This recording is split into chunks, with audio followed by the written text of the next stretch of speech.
you're starting to see some Republicans get very nervous that this administration is taking its eye off the ball. They got elected for one reason, to bring down costs. They think they got elected for other reasons. But the amount of money they're spending on themselves, on essentially businesses or helping to benefit businesses that maybe their friends can get rich on, or sort of enhancing their own politics. Take Kristi Noem at the Department of Homeland Security. Just in the last week, right, we have learned that the largest expenditure for television ads by any political entity is not by any actual campaign group, but it's by a U.S. government agency, the Department of Homeland Security. Our friends at Axios reported that DHS has so far, we're not even 1 year into this new administration, but the Kristi Noem-led DHS has spent at least $51 million on a wave of direct-to-camera spots. And you've seen them. I watch a lot of college football. Her face is everywhere. I travel. She's not the first Homeland Security secretary to put her face on the TSA pre-check screenings and the security screening television cameras. But to be front and center on the actual ad campaign around the country, around deportations, and all of them, they're supposed to be public service messages, but instead they appear to be campaign style messages with President Trump as the most mentioned phrase in all of the creatives. And it really does seem as it's Kristi Noem's effort to say, hey, look at me. I'm one of Donald Trump's right-hand people when it comes to immigration, right? And, if this were not a political ad, they wouldn't be tapping a political ad agency, but they did. They tapped the conservative line political ad agency called People Who Think and Safe America Media. And it's a contract with a ceiling of up to $200 million. So they've spent $51 million in less than a year, which means that their plan probably is to spend $200 million probably over this year and next year before the midterm elections. They've even done Spanish language versions of these. They target, some of them are about telling people not to come to the border. Some of them are telling people to self-deport. So that's $200 million that's not being used to bring down the cost of groceries or bring down the cost of healthcare. Then what do we learn over the weekend? Kristi Noem has bought not one, but two new planes. Somehow the Department of Homeland Security secretary needs a fleet of planes. Okay, I'm not sure, we can decide how many planes she needs. So they're buying two Gulfstream G700s. It's about another $200 million all in. This looks a lot more like giving her as much easy transportation to travel the country. She's got an ad budget to promote herself. I'll tell you this. If you're the vice president of the United States and you think you're the heir apparent to MAGA and Donald Trump, all of a sudden, J.D. Vance has one plane. Kristi Noem now has two. Marco Rubio has one plane. Kristi Noem now has two. J.D. Vance hasn't launched his ad campaign promoting various parts of the agenda that he thinks are something he should take credit for. Kristi Noem has. Marco Rubio hasn't done this. Kristi Noem has. Even Pete Hegseth, for all of his obsessions over his own personal vanity, hasn't done what Kristi Noem has done. So I do wonder if she's putting herself out there a bit too much for MAGA world. It wouldn't surprise me if there is some sort of, because you're going to have, whether it's Vance, whether it's Rubio, whether it's other people who think she's trying a little bit too hard to essentially get something out of this. Look, I will say this. If she pulls it off and becomes a viable presidential candidate, I'm skeptical, but I'm not going to rule it out. She'll be the first person to turn what I thought is the deadest of dead-end jobs for the politically ambitious, which is DHS, because ultimately, and this is the piano that hangs over the head of every DHS secretary, Kristi Noem included, which is when something goes wrong, you're going to be the first place people come to go, what went wrong? What happened? Whether it's disaster recovery or whether it's an actual problem at the border or whether it's something having to do with the Marshal Service. There's a lot of things that come under her purview, or the Secret Service now, right? Anything that goes wrong in security will be sort of, she'll be front and center having to deal with the response. You don't necessarily get a positive. Now, she's hoping to get a positive out of this. She is the face of the mass deportation, that somehow this will make her politically viable in a MAGA primary in 2028. I'm not going to say that isn't possible. It is. But I do feel like this is a lot of wasted money for somebody where one unexpected event will likely kneecap any potential chances she has, because let's just say I'm not confident this is a department that's going to be able to handle an extreme weather issue. So far, they've gotten lucky. This has been a very light hurricane season for the United States. We haven't had a big event yet. It's October. Superstorm Sandy happened later at this time. We've had November storms. Maybe we get through this year that way. Are you sure we're going to get through next year? We've already had, DHS should have taken a lot more blame for its lack of coordination for those floods in Texas. But the Texas first responders were a disaster on their own, and they didn't have the proper equipment down there, so they took more of the brunt. But DHS was pretty slow to respond. So I'm not sure. I think I have the confidence that they've so concentrated all their resources on deportation that the other parts of their job, namely disaster response, feels like a ticking time bomb when it comes to the competence issue of DHS. There's a reason results matter more than promises. Just like there's a reason Morgan & Morgan has become America's largest injury law firm. For the last 35 years, they've recovered $25 billion for more than 500,000 clients. It includes cases where insurance companies offered next to nothing, short of shortchanging, seeing if they could get away with it.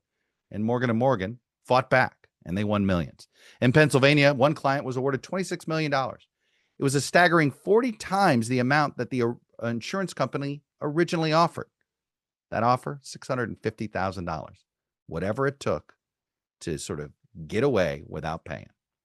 So with more than 1,000 lawyers across the country, Morgan & Morgan knows how to deliver for everyday people. So if you're injured, you're looking for a lawyer, check out forthepeople.com/ToddCast or dial #law, #529 on your cell phone. And remember, all law firms are not the same. So give Morgan & Morgan a look. Their fee is free unless they win. But again, this is now $400 million, essentially to promote a future presidential candidate with 2 planes and an ad campaign that have nothing to do with keeping you safer, nothing to do with lowering the cost of groceries, and nothing to bring down the cost of energy or anything you've been dealing with. So it's this is the material where you can get to independent voters. I'm not convinced hitting him over redoing the East Wing will be as impactful as wasting government money, spending too much time overseas, essentially not committing to what you promised to do, which is bring down costs. And instead, they seem to be worried about the Argentinian economy more than they're worried about the American economy. They seem to be worried about their own personal public image rather than worried about bringing down the costs, which is why they won that election. So I just point that out there. I think that the Republicans may be stuck having to defend in the midterm elections a Trump administration that seems to be a lot more focused on their personal legacy, political advancement, and not a personal enrichment and vanity, rather than on your problems, rather than on putting America first.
Just something to think about there. All right, I want to transition a bit to what I think is what I'm calling the coming cultural war over AI. It's pretty clear, right? There's not a single corner of modern life, politics, sports, entertainment, business that has been untouched by what is a growing anxiety over artificial intelligence, right? Everywhere you look, someone is pondering what happens when AI comes for their industry. AI in sports analytics, AI in journalism, AI in jobs, sort of the white collar database jobs, AI in entertainment, AI in creativity itself. So you can see the tension here and show up. You know, one of the ways I've noticed, have you noticed in pharmaceutical commercials, you're starting to see all of a sudden a lot more of them are animated instead of live action. Well, it's not a coincidence, right? Ever since sort of AI matured to make video, you could put real people in. That, you know, if you use realistic AI generated humans instead of real actors as a way to save money, viewers might recoil. They're not going to like that. There might even be sort of loud protests at these companies who themselves already have been coming under siege for high costs and things like that. Right. So by making it animated, you sort of, you know, because look, it's pretty unsettling, I think, to watch a person who isn't one. Right. It's a subconscious reminder that somebody decided not to hire a human being. And that is the real fear that's out there. This idea that there's this group of tech bros that want to essentially replace humankind. So that's why you've seen animation, but it's sort of this brief step that you see in AI, right? So animation is safer right now. It sidesteps this sort of potential cultural backlash that might come from making the replacement of actors too obvious. So that's just one small aesthetic thing. But there's something else that's happening out here, and why I believe a coming culture war over AI is there. I was watching this new announcement video from a candidate running for the U.S. Senate in Florida. His name's Hector Mujica. He's a Venezuelan-born former Google executive, and he's exploring a run as a Democrat. Well, in his ad, towards the end, he started to accuse his opponent, the Republican appointed Senator Ashley Moody, of, quote, AI making decisions over Medicare pricing and, quote, AI deciding what care that you get. So think about that, right? This is what I think you're going to start to see. AI and fear is going to go hand in hand. One side of the argument is going to be this, right? Fear of a non-human making a decision. Fear that an algorithm, not a doctor or a government official, will decide whether your grandmother gets treatment, a treatment for your grandmother gets approved, or a treatment for yourself gets approved. This is a very potent emotional trigger, right? It'll be easy to weaponize because none of us want to feel powerless to a machine. And let's be honest, we know fear sells. Donald Trump has a successful political career because he weaponized fear of immigrants, fear of immigration, right? That was at the core of how he became a political juggernaut. But fear also works the other way, right? The drive to have an unregulated AI protocols to hurry up and win the quote unquote race with China to control AI is another type of fear. You know, you don't want government getting involved because then we'll lose the AI race. Do you want artificial intelligence controlled by the Chinese, right? That's another type of fear. That's what the space race, right? It's how frankly, politicians convinced Americans to throw a bunch of tax dollars in this mission to the moon because we couldn't have the Soviets getting to the moon before us. That, right? It's another way to use fear. So no matter what with AI, in campaign 2026 and for sure by campaign 2028, politicians are going to have a fear argument about AI. Fear of either losing the AI race is one way to pitch it, or fear that AI is replacing human beings. And it isn't just on job losses. So I do think if you're running for president in 2028, you better have an answer to this. You better have an answer to AI anxiety. Bernie Sanders, of course, he's put out a full He wants to create the 32-hour work week and put in some guarantees. Mark Kelly, another potential 2028er, he's been talking about sort of almost like an AI tax. He's trying to come up with a system that was similar to what we saw during the age of automation and free trade agreements in the late 80s and early 90s. These sort of, if your job was displaced by trade, there might be extra money for you, longer unemployment benefits, and maybe access to free money to get retrained. Well, what's the reality of that? That didn't really work, did it? How do we know it didn't really work? Because we just look what happened in the 2010s, right? We had the entire, essentially, you could argue the rise of Trump, Sanders, Brexit, throw all that in together. That is essentially a rejection that whatever soft landing politicians said was possible when it came to the globalization, the voters who supported Trump and Bernie and Brexit didn't feel like they landed very softly. So this is coming. Our politics are going to be fought over a version of this culture war over AI. But I do think the AI companies need to pay attention to something as well, which is they better start to value the human experience, because you know who is going to value human beings? Human beings. Where am I going with this? I get right now, you look at all this and, the dystopian nature of Trump's presidency and where that's headed, the weird sort of authoritarian, the comfort level of some of these elected Republicans have with this nonsense that Trump does, particularly with what he's ruining the rule of law, all these pardons of only his supporters, right? We have totally undermined the rule of law. Now he's trying to, what's funny is apparently Donald Trump, this is a quick aside, he's trying to shake down the Justice Department to for like over $250 million, what he claims are damages over the various indictments that he faced from the federal government, the various investigations. So he started this process before he was president, but now he's weirdly suing himself. And his former personal lawyer, Todd Blanche, is going to be the guy that signs off on this.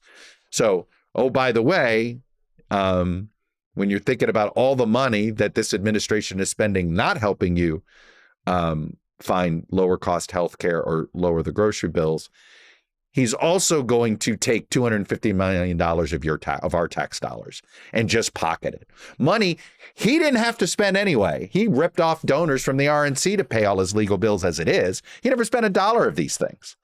So I don't know who's getting their money back if he's claiming some sort of damage to the U.S. government. But I digress.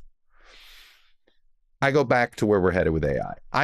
I do think that there's going to be an unintended consequence that might actually move us in an interesting direction at a time when I think we've all felt suffocated by the tech world. And that is, the more things are not believed online, right? The launch of Sora is sort of the exclamation point on the total destruction the tech companies have done to the information ecosystem. One of the reasons why I'm very skeptical of allowing tech firms and AI to run amok here is we had the same attitude with social media, and look what they did, right? These tech companies absolutely destroyed trust in all of our institutions. Social media has been a total disaster for, it has not made things better. It's made things pretty much on everything worse. And now we're supposed to trust them to make sure we, quote, win the race for AI, and it doesn't end up in as dystopian of a situation as we deal with now with social media. So forgive my lack of confidence in these companies, but they've already failed on social media. I'm not sure we should be allowing them to run without supervision when it comes to AI. And yet, as much as I have zero confidence in tech companies looking out for humanity, zero confidence in this government looking out for humanity, I trust looking out for humanity? Humans. And one of the many aha moments I've had recently is when I speak to large groups and I talk about, and I get asked about AI in general, And where's this headed? Usually it has to do with AI and journalism. Sometimes it's AI and politics. I note that I do think we're going to see a premium put on the human touch. And what do I mean by this? I'll survey an audience that I'm speaking to, and I'll say, how many of you would pay extra money in order to get a customer service agent that was human, rather than dealing with a bot, automation, or something similar? 2/3 of hands almost always go up. In fact, I was at a tech conference and I asked this question, and 2/3 of hands went up. We value human interactions. We don't trust entities. Entities may be more accurate, right? A computer may be more accurate, but the lack of humanity adds a layer of distrust, right? I've used to say that about, these entities when you talk about working at a major network. Does the entity care about the employee? No, there is no, the entity is not human, right? I used to say NBC does not care about its employees, but the employees care about the reputation of NBC. But NBC is an entity. The people who are supervising it, they're just, they're bean counters. They have a fiduciary responsibility to their shareholders, but they don't really care about their employees because they're not being judged by how their employees feel about them. They're simply being judged by the bottom line. And so entities, this is why I think we won't care about an entity as much as we care about a human.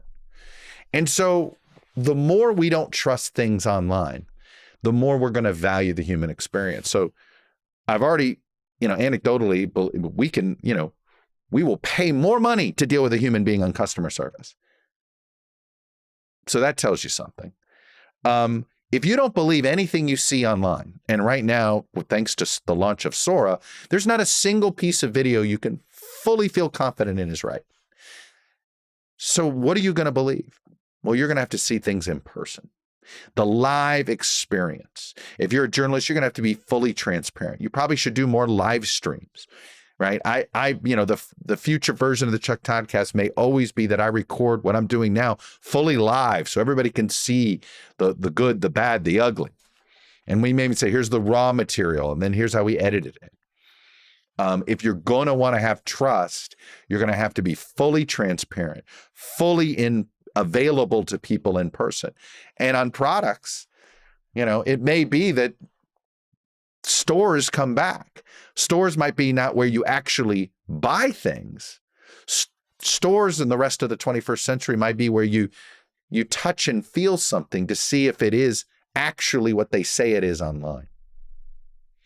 So the more artificial everything online becomes, the more we will put a premium on the real, the in real life, the in-person experience, the value of live, the value of human to human contact.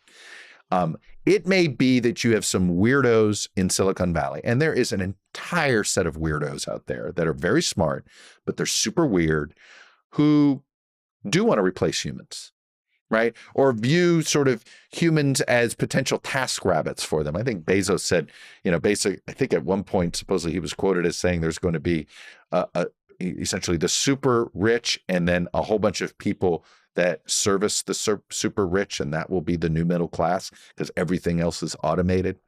With some weird sort of very let them eat cake type of observation. But it was made by somebody who doesn't live in the real world, right? Doesn't live where 90% of us live. I know this sounds Pollyannish on this front, but don't bet against humanity on this. We are not going to marginalize ourselves as a species.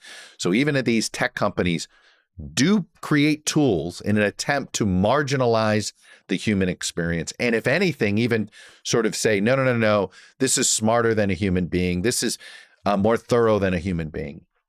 We aren't going to allow ourselves to be displaced.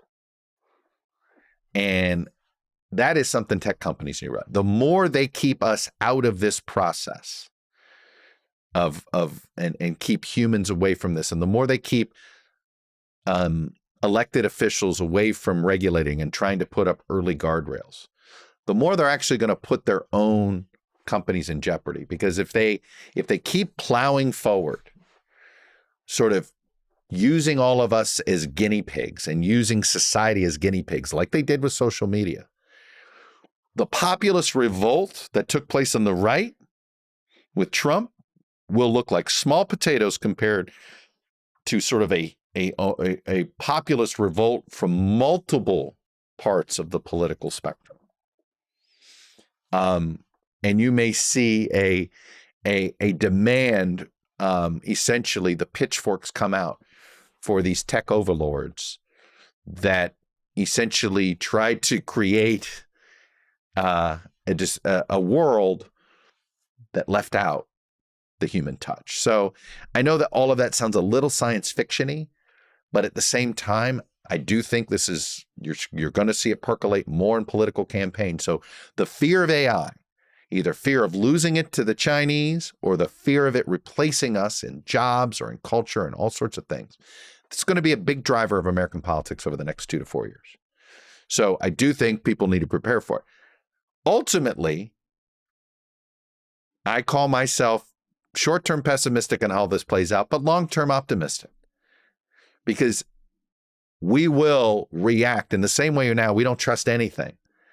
What it will do is it'll motivate us to have more in real life experiences. So for those that are sort of pessimistic about all this, don't undersell the human experience, and do realize humans value humans a hell of a lot more than they do some computer that has been powered by a data farm.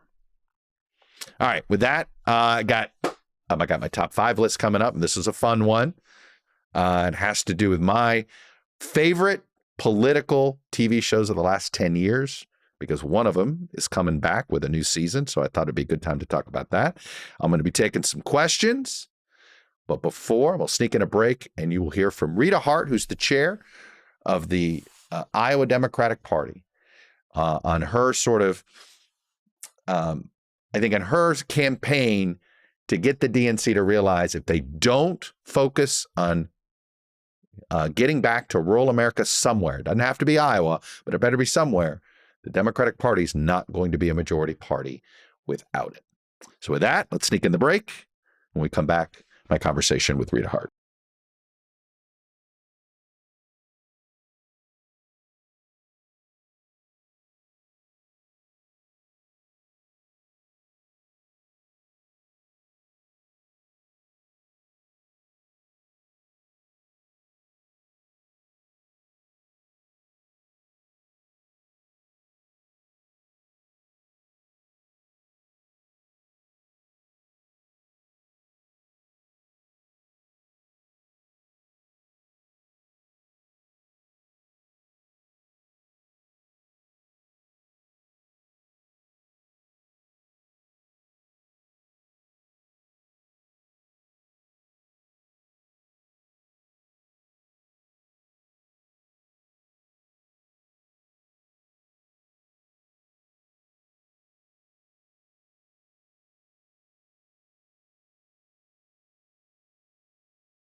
Well, like I said, I think here's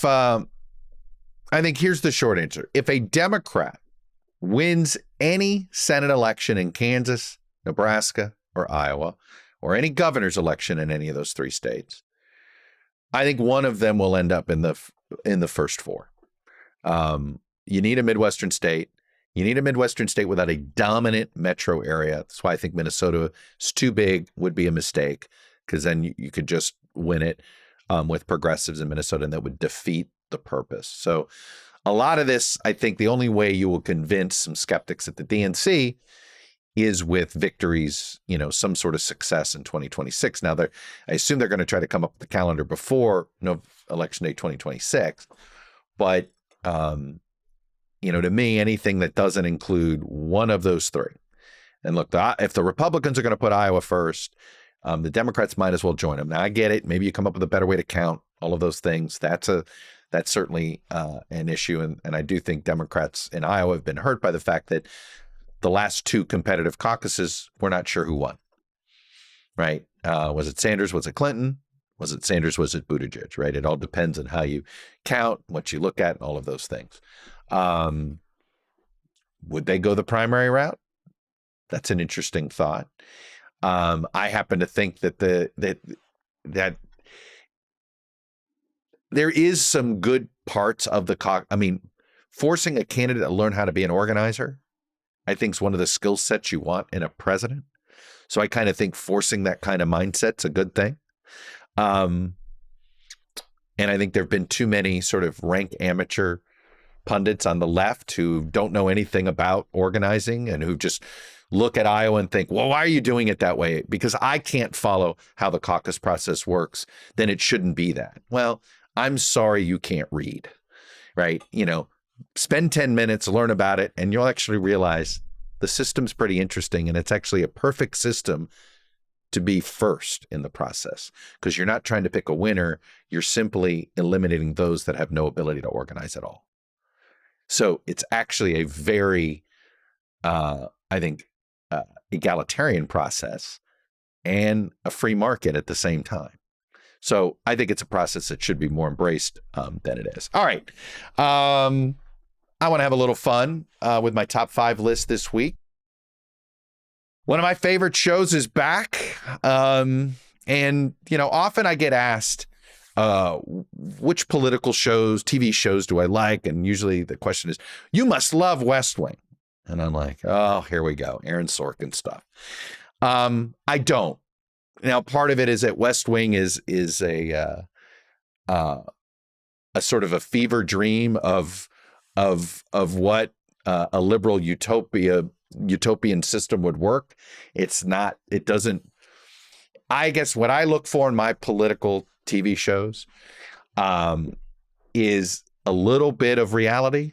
I don't need all of it to be reality based. I don't need to be like as if you're following an historical book, but I want it to be realistic. And I will just say West Wing was never realistic, not one iota. And actually most of what Sorkin does is not realistic, even though it is incredibly moving, entertaining, and sometimes inspiring. I mean, trust me, I'm a guy who's seen A Few Good Men so many times, and yet I don't think any JAG officer has ever had an experience like Kevin Bacon or Tom Cruise, the 2 stars of that movie. So with that spirit, I'm going to give you my 5 favorite political TV shows from the last 10 years. I'm not going back. So basically, now it could be a show that started before 2015, but it had to end after 2015 to make my list. So my top 5 lists. Number 1, it's the show that just came back. And it's a show that in its first season, I wouldn't have put in my top 5. But now going into season 3, The Diplomat is really, I have to say, is really, now I haven't watched a single episode yet of season 3, but I loved season 2. I loved where they've taken this. I do think, and I had the showrunner on the podcast, so if you guys are curious, she gave a little bit of a tease at the time about a new season is coming on that front. So we got to sort of learn that during that interview process. But look, are there some things that are unrealistic? The idea that you would use the ambassadorship to the UK as a launching pad for a potential way to vet a potential vice president. All right, that's a little unrealistic. But the way diplomacy works, when you sort of the formal stuff, the informal stuff, the back channeling, the role the CIA plays, how the CIA really is and the State Department work much closely together than anybody wants to ever fully admit. So I feel like when it comes to that stuff, it's really good. And what I really admire about what The Diplomat did last season is, everybody's been trying to figure out how to portray a Trump-like figure. I love that they made the British Prime Minister the Trump-like figure. rather than trying to make it, they sort of, with Michael McKeon, they turned the president, they basically had a Joe Biden-like president. Michael McKeon, I felt like, was doing his version of Biden. And then they had the Trump-like character be the British prime minister. So I thought that was very clever as well. So look, I'm a huge fan. It's number one on my list of the last 10 years. I really think look, Kerry Russell's terrific. But I'll be honest, the character and the actor I love the most is a character, the Hal Weiler character. As we learned, I think it's Richard Holbrooke. Essentially, is sort of the backstory of that character for those of you that are diplomatic history junkies. The actor's name is Rufus Sewell, and I first saw him in a TV show called Man in the High Castle.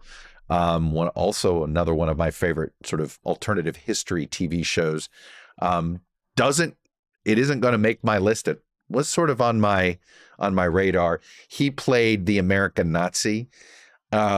He's just, he's just one of these character actors that I think's much strong. I think he can be a lead. And I will just say, I really enjoy him. I enjoy his character. I've enjoyed him in almost every show I've seen him in. Anyway, Diplomat, number one on my list.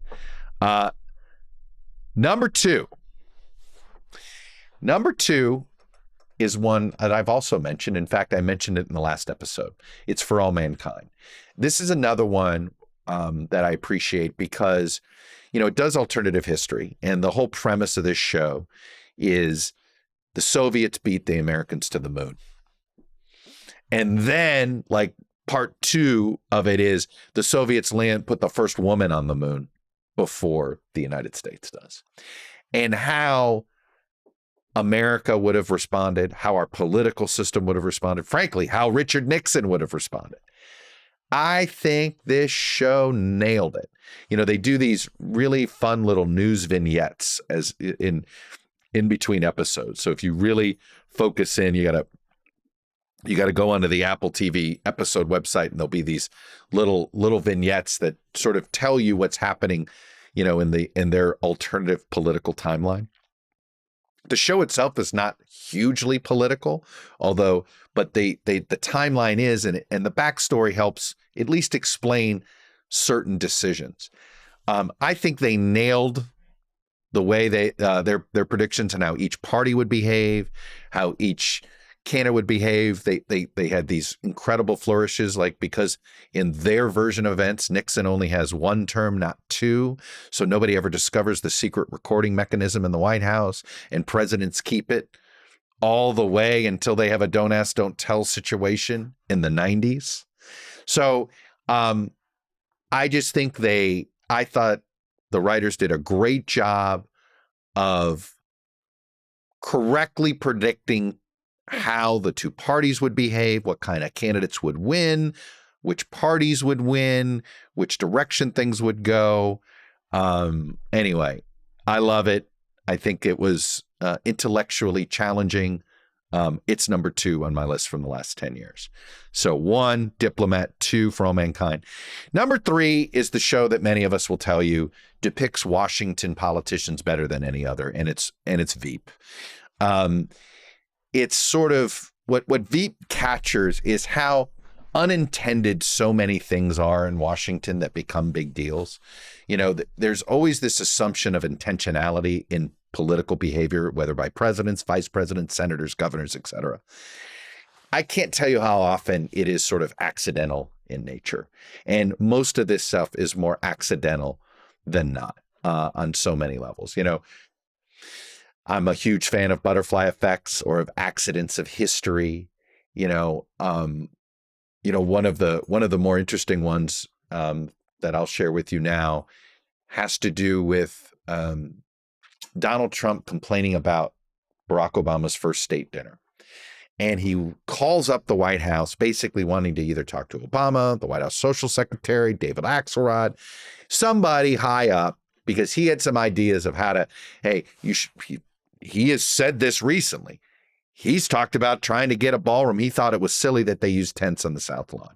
And he has wanted to help design a ballroom for the White House forever. Well, Well, David Axelrod admitted to me he never returned that call. Nobody wanted to be the one to have to return. Oh, who wants to call Donald Trump back? I don't want to do it. I don't want to do it. Right? That was the mindset. What if they had called Donald Trump back and had humored him and let him come up with some blueprints for how to do state dinners, maybe in a nicer set of tents or something like that? Imagine where we would have been. Well, then again, imagine if the NFL had allowed the Buffalo Bills to sell the team to Donald Trump. But I digress. So 1, Diplomat, 2, For All Mankind, 3, Veep. Number 4 on my list is Succession. Look, the sort of the media, the nexus of media and politics, which is more important today than it was even 30 years ago, 40 years ago, 50 years ago. Frankly, wouldn't have been as part of any political storyline, even in the 80s and 90s, right? The press wasn't as much of a star, for instance, even of the West Wing, back then. These days, obviously, there's much more of a nexus between communications, between media and politics, and there's no doubt Succession, And obviously, it seemed to hew fairly closely to the drama inside the Murdoch family when it comes to Fox News. But the small things, the sort of the doofus Nepo baby that decides he wants to run for president and gets his 1%, right? They had these nice little grace notes that felt realistic, right?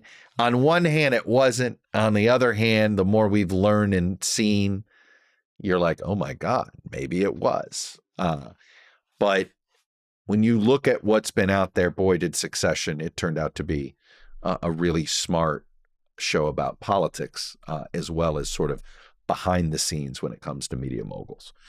And finally, number 5 on my list is going to be one where it might surprise you where I'm going. And it's The Walking Dead. Now, The Walking Dead, of course, started before 2015, but I think there's still some Walking Dead franchise out there. But I'll tell you what I loved about the first 6 or 7 or 8 or 9 or whatever seasons of Walking Dead. I did eventually give up on it. I've not seen all of it. But here's what I thought, why I put Walking Dead on one of my favorite political TV shows of all time, and certainly of the last 10 years, is what I thought they did a good job of is sort of understanding how the different ways human beings would try to organize themselves.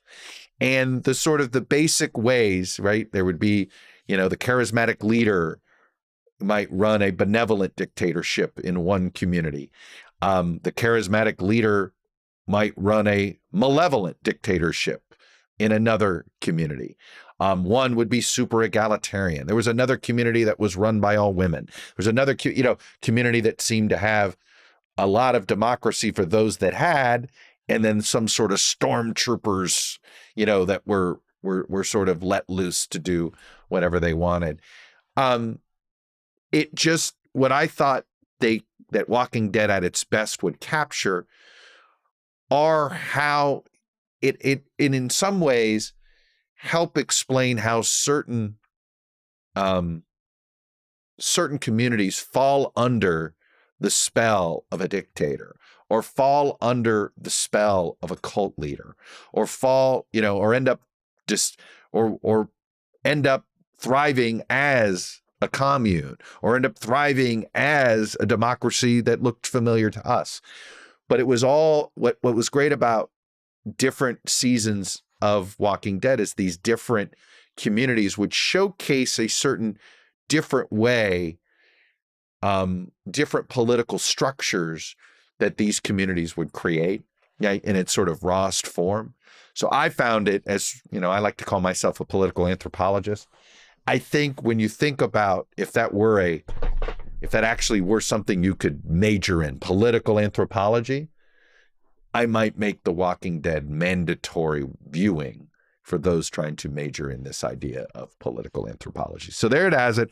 My 5: Diplomat, For All Mankind, Veep, Succession, and those zombies. Look, my issue with The Walking Dead usually were the zombies, right? Every other part of the show was interesting. And then by seasons 4 or 5, you're like, all right, what's the zombie scene going to be this week? Right.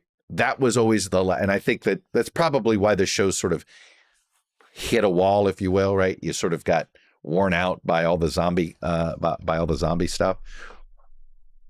But I don't want to undersell how smart of a show Walking Dead was, particularly in those first 8, 9, 10 seasons. So there's my top 5 list for the week. Hope you enjoyed it.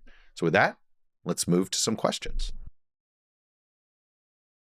All right, I'm going to try to get through 4. My son, ever the what I would say a nice critic. He thinks I don't answer enough questions. He thinks 2 or 3 is not enough. I'm going to do 4, but he's not wrong. I want to start increasing my volume of questions that I answer, which means I got to keep my answers shorter. All right, here we go. First question, Brian from Vero Beach, Dodger Town, baby.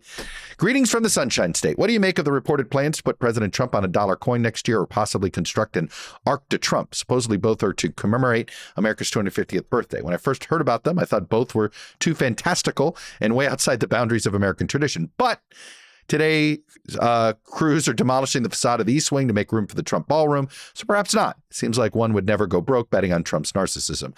Someone who can watch rocket launches from my backyard. I love the episode about space exploration. Thank you, Brian from Vero Beach. Look, well, let me demystify the Arc, okay? In fairness to the proponents of the Arc, and I know it's now being deemed the Arc de Trump. So the idea that this actually was proposed by this commission before Donald Trump took the oath a second time. You know, there's been this 250th Planning Commission for quite some time. Multiple presidents have appointed members, I think, to this committee. And this is a proposal that some people have loved, and they figured Trump would like it. And it is not a crazy notion. You go to other cities, there are these arches. Basically, it's almost like a gateway, a gate into the city. So the idea of this arc would be, I think it's for coming into Memorial Bridge between, Arlington Cemetery. It would be on your way to the Lincoln Memorial, and you'd have this grand arch, and it would be there to commemorate the 250th anniversary. That's as a country, right? And as states, at certain significant anniversaries, many a country has done these things to commemorate 200, 225, 250, things like that. So, the arc, the arch idea of doing that to commemorate 250, because this is something people have talked about before, and we've had other capital cities have arches that that essentially welcome you in as a gateway to the city. So as much as, sometimes I think everybody, just because Trump proposed it doesn't mean it's a crazy Trump idea. This one emanated from the commission itself, and this has been an idea that's percolated. Yes, it is gaudy enough and gold-leafed enough to get Trump's attention. But now the coin, okay, that is narcissism on another level. Now we've done this temporary business before with Eisenhower. There was a quick commemoration of an Eisenhower coin. I think that was what was done to mark in 1776. I believe that was the choice of the bicentennial coin. But we had this. We've always had this law that says you don't put living people on stamps, coins, etc. Right? You don't get a stamp until you die. That's always been sort of that. So I think the coin, it sounds like they're gonna try to make him a commemorative coin. Maybe the Franklin Mint will do it. There's so much garbage Trump stuff out there as it is. It's sort of, I think it is unfortunate, made anything that the U.S. Treasury does look like it's being part of the MAGA schlocky, Franklin Mint garbage that gets marketed to people that has no value at all. My guess on this coin business, and the smarter way to get around this would be putting out a presidential coin set and put all the give all the presidents a coin, and you mint everybody a coin if you want to do that. That would be to me the least of the bad ways to commemorate living people on coins if you were really going to go down this road. Right. I will say this, in the only places that have living people on their money are usually dictatorships. I don't know why we would want to join the ranks of those countries. But I would, like I said, I'd separate out the arch from this laundry list of narcissism charges on that one. The coin is fair game. His obsession with the ballroom, to me, paving over the Rose Garden was just ridiculous. You could argue we could use that the White House needs a better ballroom. I'm not going to sit here and say he's totally crazy about the notion of a ballroom. The problem is how he's gone. Like with a lot of things, Donald Trump, he may be right about a result we should want, but his ideas to get there are usually not the best ways to do it. And in this case, not going through the White House Historical Association, not sort of making this. I mean, look, Americans aren't going to be knee-jerk against this stuff if it feels like it's done for America. When it feels like it's being done for an individual, that's when we recoil. And Trump has presented all of this through the prism of his own personal narcissism. Look, marking the country's 250th, look, I think there should be some sort of marker in D.C. I think the arches wouldn't be my first choice, but it's not the craziest idea, right? This is America at 250. But it's sort of like with everything Trump does, how he goes about it is usually what turns people off. All right, next question comes from Chase C., Little Rock, Arkansas. Let's go Hogs. Hey, I really enjoyed your piece on the Teapot Dome scandal. Speaking of corruption and scandal, I think Arkansas should just bite the bullet and make Bobby Petrino the permanent head coach.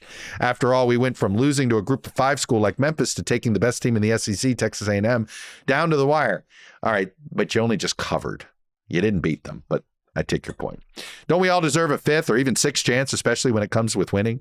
What say you? Make the Hogs great again. I'll hang up and listen. It's funny about Petrino. I think he's got to start winning, number one. 2, here's the only way. If I were an Arkansas donor, big donor, and I felt like I was let down before by Petrino. Here's the reason to hire him. He might be the best coach you can get on a bargain, right? Who's going to hire him in the Power 4? I don't think anybody's serious, but Arkansas right now, which means Arkansas has all the leverage. And if you could save money, but you might get a quality head coach, at least on the offensive side, but essentially he's on a short leash. Like, look, you don't get the 10-year contract so that there's some $80 million buyout. Because, sorry, buddy, neck brace Bobby doesn't get that. That's about the only way as a board of trustees person of how I could essentially swallow my morals and ethics and say, all right, we'll give him a 6th chance. But there's got to be some upside for the university and for the donor community. And the upside should be there's no buyout. One's transgression, you're out, and there's no $80 million windfall, $50 million windfall, whatever it is. So, and look, if you told me that's, I will tell you this, if you're a Hogs fan, if they do go down the Petrino road, it means that they'd rather focus on basketball and baseball, and they're trying to do football on the cheap. Because Petrino is probably the best coach you can get at a bargain price. All right. I'll be curious what you think of that one, Chase. Thanks. Next question comes from Josh B. He writes, do you think message or experience background matters more? For example, could a Gavin Newsom with the right message play in the Midwest or South, or will his coastal background drown out that message? Thanks. So I think, what have we learned of the successful 2-term presidents? I do think message trumps everything. I think charisma trumps everything. You can overcome, in theory, should a Nepo baby like George W. Bush been the obvious, answer in 2000? Probably not. But he had his own way about him that worked. He had a type of charisma. Barack Hussein Obama on paper, a guy from Chicago. Is Chicago the best place to run for national office from, right? Is New York City for Donald Trump? So And I sit here and do I think a former mayor of San Francisco can carry the state of Michigan? No, right? I don't. Do I think that a really good political athlete can overcome those things? The answer is yes. And so I am, while I have, like, I think there's, there's so many pieces of Gavin Newsom's background that would have been non-starters in previous campaigns. I sometimes fear I'm too dismissive of his chances because in some ways I'm holding him to a criteria that mattered 10 years ago, but may not matter now. Right. And I also think that there is, the Gavin Newsom today is a lot different than the guy who started issuing marriage licenses in San Francisco back in the first decade of the 21st century. It's funny. He's a fairly young guy for politics in his late 50s, and it feels like he's been around forever, right? Because he kind of has, right? He's basically been a major player in California politics for the entire 21st century. And so I think it's possible, but you have to almost dominate the attention economy. I mean, I would go take a look at this Chris Hayes op-ed in the New York Times from a couple days ago that talked about that he thinks the next successful Democrat will be successful essentially because they dominate the attention economy. And I will say this, that's a skill set Gavin Newsom has that 10 years ago wouldn't have been seen as an asset and today is seen as an asset. All right, I'm going to sneak in one more question here. This one comes from Chris K. Good morning from Greenville, South Carolina. My Hawkeyes had a messy win against Penn State, but hey, a win is a win. I know. How about the fact that both Penn State, Florida State, and Auburn, all three schools, as of October 22nd, have no wins in their respective conferences? No wins. Penn State has not a single Big Ten victory. Florida State, not a single ACC victory. Auburn, not a single SEC victory. Anyway, but I digress. Back to Chris. I'm eagerly looking forward to your weekend review and what's to come in college football. It's a tough weekend for Miami, but in my opinion, this has been the most entertaining first half of college football in a long time. Question: my wife is flying this weekend to visit family, and it's been causing some stress and off-the-cuff comments as she travels through Newark. Avoid Newark. You've got to try to avoid Newark. Has privatizing air traffic controllers been discussed as an alternative to the current system? I understand that messy travel can lead to pressure to get Congress back to work and then the shutdown. As a follow-up, is there a situation where both sides can save face and get back to business? Look, I do think we're there. I keep saying that in some ways there's acknowledgement these healthcare subsidies need to be discussed. It's more front and center now than it has been. You have Republicans ready to negotiate, but they can stick to their guns saying, open the government, then we'll negotiate. And Democrats can say they've got what they want and they can be. I kind of, the Republicans in general are much better at figuring out how to take a small win and declare victory, small progress and declare victory. Democrats sometimes get 75% of what they want and then project as if they lost something. And you're like, no, you got, I remember during the passage of Obamacare, because they didn't get the public option, they behaved as if they failed. And it's like, good grief, you didn't fail, so it is, I never can underestimate the possibility that Democrats don't know how to take a small win and declare victory. But you're asking about specific on air travel. Look, there's been talk of privatizing air traffic controllers before. There's been talk of privatizing TSA before. I just think that, let's put it this way, privatizing prison guards hasn't been great for the prison system. And I think that because that experiment has really been more of a failure than a success, I think there's going to be a lot of hesitation. We already have a lot of trust issues, putting that in the hands of the private sector and who would get it. And it is, at this point, I think I want to hold government officials accountable, not some corporation that we don't necessarily have the ability to hold accountable immediately, right? But Newark specifically is just prone to all sorts of problems. The way their setup works for air traffic controllers, it's sort of separated from the rest of the system in the tri-state region. And they've been trying to fix this, but they have a lot of sick outs. They have a lot. Anyway, if it's at all possible to avoid Newark, I have just done everything. I've had multiple nightmares going through Newark in the past. I simply make that an airport I try to avoid. Sometimes you can't, particularly if you're flying United overseas. Almost 90% of those flights emanate out of Newark, and you're sort of stuck doing that. But if you're traveling domestically, there's usually an alternative to Newark, and I'd highly recommend it. But I